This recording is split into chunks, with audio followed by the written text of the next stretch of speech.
Stupérag, le cheval d'orgueil, Irio, ben Péguir, et même, Ezeo Anterkanvloas, Embanadur Kenta, le cheval d'orgueil. C'est 1975, 75, et Oabed Embanet, Evidarvech Kenta. Et Galek, c'est-tu amant meslaked Anterkanvloas Mahalor, mais n'est qu'aiguir, abenafi n'est que Mahalor, Anterkanvloas, le cheval d'orgueil, a Léor et Brezunek, azobed embanet tos degvloas varler.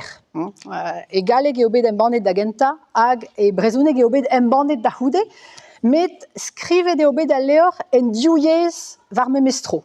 Trop on o da lacadargaus varze un tom divesator.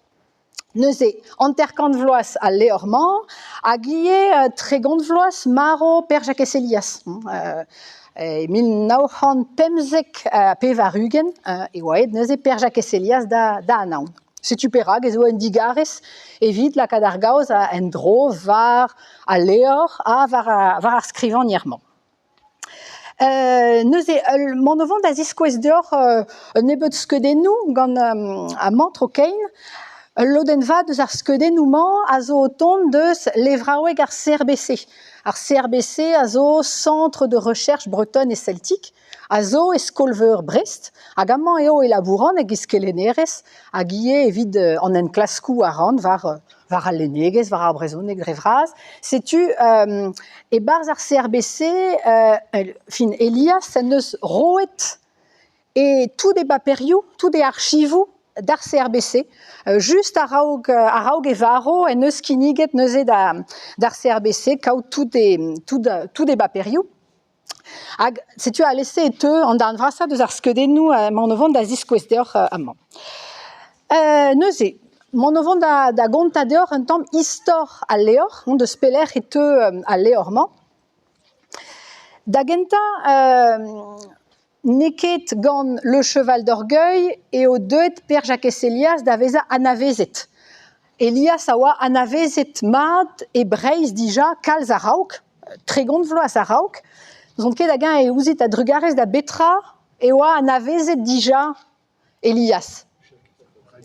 Setu, a drugarez d'an abadennou radio, setu amañ on eus neuze ur poltret deus Elias gwisket des mod brovigouden, ne ket Elias e gwirionez ezo Jacques Escrochen, a oa neuze rol Elias e baz an abadennou radio.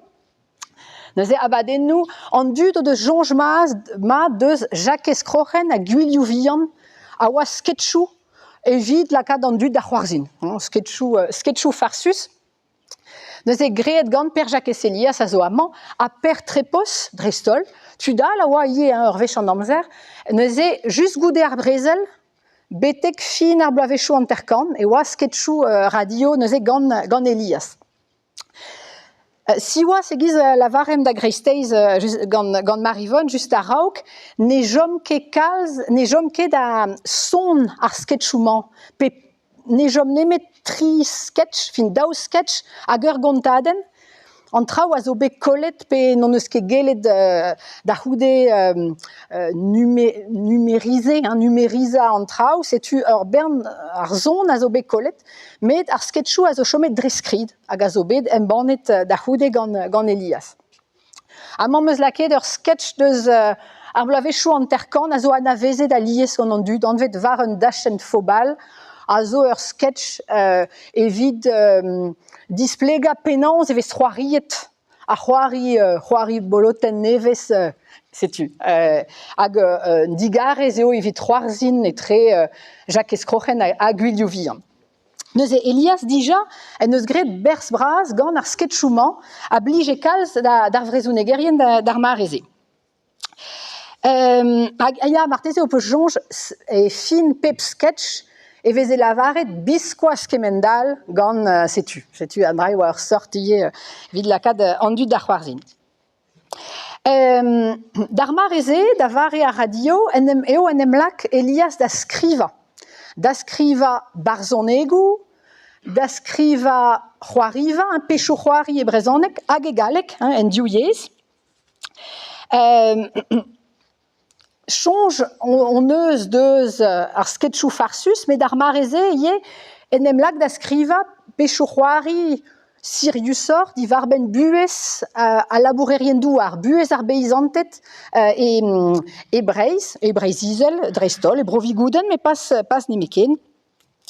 Hag lo deus ar pechouroariman a zo bet embannet e barz ur gelaouen nevez, ur journal nevez anvet brut, hag e barz an niveren genta, amañ, e embannet e pad an an 1906 hag an terkan, amañ e c'hellit gwelet Per Elias hag nebeut pechouroari tan a ludu, marc'heg an nevez amzer, an dougertan, mar obihan tin ar c'halvez a gegile. Setu pechouroari kenta Elias neuze embannet e barz ur gelaouen lenegel. Tudal avez gwelet die e barz amañ, per Trepos en oa embannet die, per Marie Mevel a oa e barz, Ionargo, Charles Argal, an dramañ a oa evit lansa ur gelaouen nevez lenegez e brezhoneg. Mo peus c'hoant teler ur zel, amañ on oa adem bannet un nebeut blavechou zo er skolveur, un dastumat pechouroari, a zo beskrivet en diouiez gant Elias, brezhoneg a galek, setu mo peus c'hoant teler ur zel, amañ eo bet adem bannet ar pechouroariman gant neon mersi RBC. Neuze neket tout, Elias neuze abadennoù radio, Elias evel skrivanier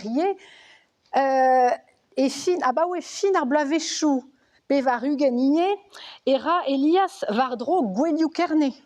Gouelioù Kerne anvet le festival de Cornouailles irio.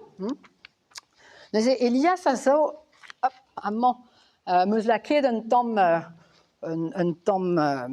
un destenn skrivet gantañ, et Barzel Léor en fait le quêteur de mémoire. À setu à Pézalar, je reçus la visite du député-maire de Quimper, Jo Alleguen, et d'un François Bégaud que je ne connaissais pas. Ils me firent part de leur projet de reprendre sur d'autres bases et dans d'autres perspectives les fêtes des reines de Cornouailles, instituées en 1923 par Louis Le Bourris. Les deux hommes auraient voulu, à cause de certaines compétences ou qualifications qu'ils me prêtaient trop généreusement, que je leur établisse un projet de programme et d'orientation pour une décennie, quitte à procéder à des révisions d'une année sur l'autre au vu des résultats. Agandraman, Abado, Ouspen Degjoas, Elias, à Chomo, à Rayo Vardro, en Abadenveur, et Gouelioù Kerne, et pas de Blavechou. Et Kers Gouelioù Kerne ou Aneuze Dansou, Medie pechouroari. Pechouroari per Jacques Elias aveze egalek hag e brezhoneg ie aveze diskouezet var a leuren d'ar mareze. Tamm emañ motostad deus penans istor le cheval d'orgueil, et touez tout d'ar pez aveze greet gant Elias a oa d'ar mareze